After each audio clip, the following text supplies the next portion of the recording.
Obviously, we got to talk about jobs, the economy, and let's get into that. There were some numbers that came out this morning which indicated that first-time unemployment claims had gone up.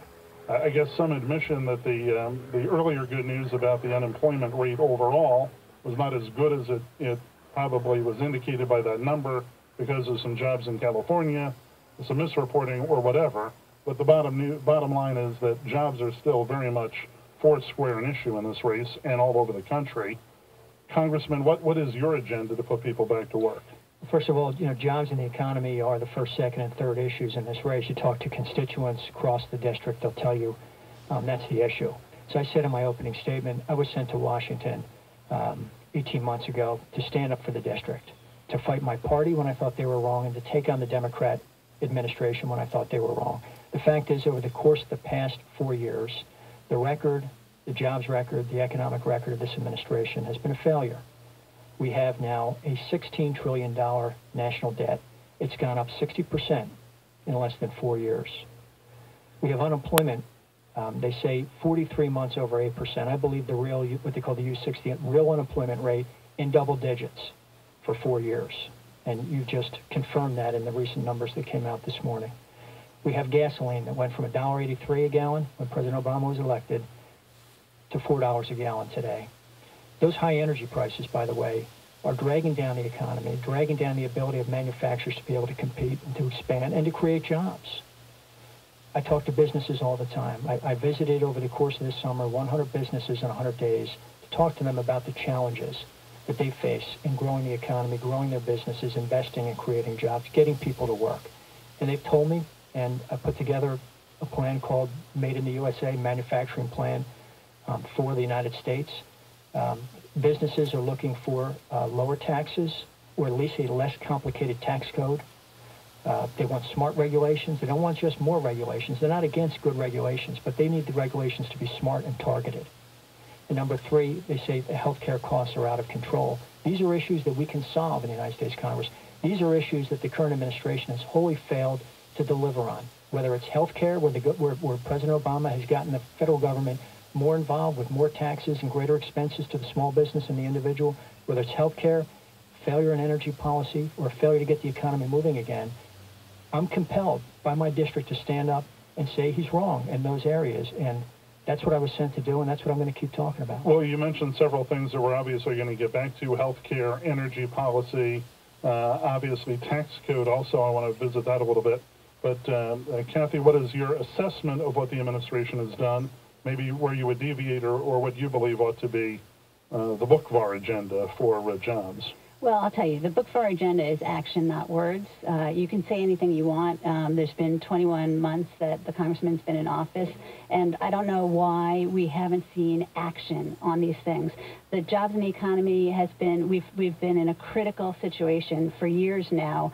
Why haven't we moved forward? So first package of bills that I would sponsor immediately upon assuming office would be dealing with jobs and the economy. I want to start by lowering the base corporate tax rate. We've got a situation where we have one of the highest corporate tax rates in the world, and that's a disincentive to businesses.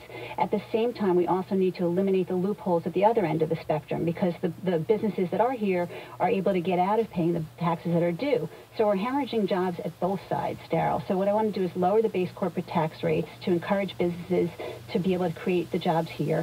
And I want to give credits to businesses for bringing the jobs back from overseas, not continue rewards for sending them overseas.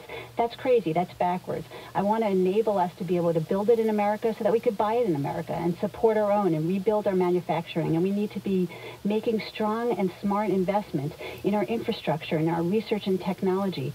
Again, this is not something that I want to talk about. This is the first thing I would do as soon as I assume office in January. Daryl, my opponent talks about wanting to lower the corporate rate, but the fact is she's going to raise taxes and has promised to raise taxes on small business job creators in her first day in office. No, we're talking about the Bush tax cuts. Well, the Bush tax cuts, the Obamacare bill with 21 taxes on small businesses. Okay, she wants to raise individual rates. Raise the She's for increasing taxes on dividends and capital gains. There are a whole host of taxes that she's going to increase, but where she talks about action, not words. I'm actually not on record for any of that. Actions, not words. There have been over 30 job creation bills that have passed through the House of Representatives, the Republican House of Representatives. They are stacking up like cordwood at the front door of Harry Reid in the Senate, who refuses to have a debate, refuses to have a vote. The way the Congress is supposed to operate, and I am as frustrated as anybody on the way it has actually played out. We're passing bills in the House. They have to get through the Senate. Pass a bill, pass a different bill, pass an amendment. Is there a lot of legislation that would make a difference? Absolutely. That's passed out of the House? Absolutely. What would be an example of a couple? What do you want to talk about? I mean, you know, the REINS Act. The REINS Act. I'm a co-sponsor of a bill to reduce the regulatory burden on small businesses.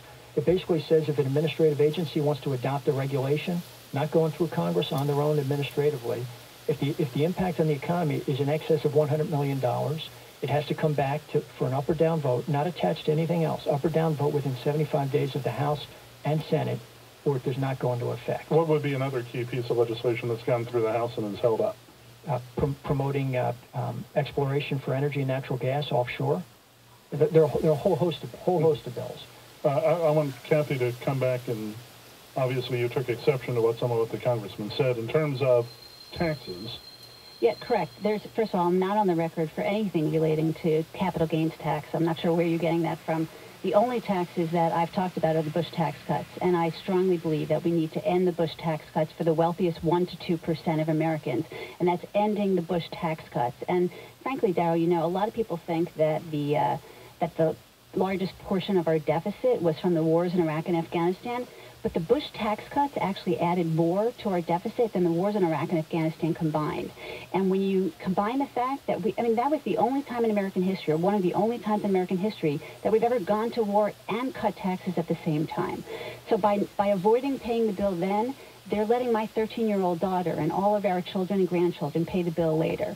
Well, that's unacceptable. I've looked at the projections over the next 10 years.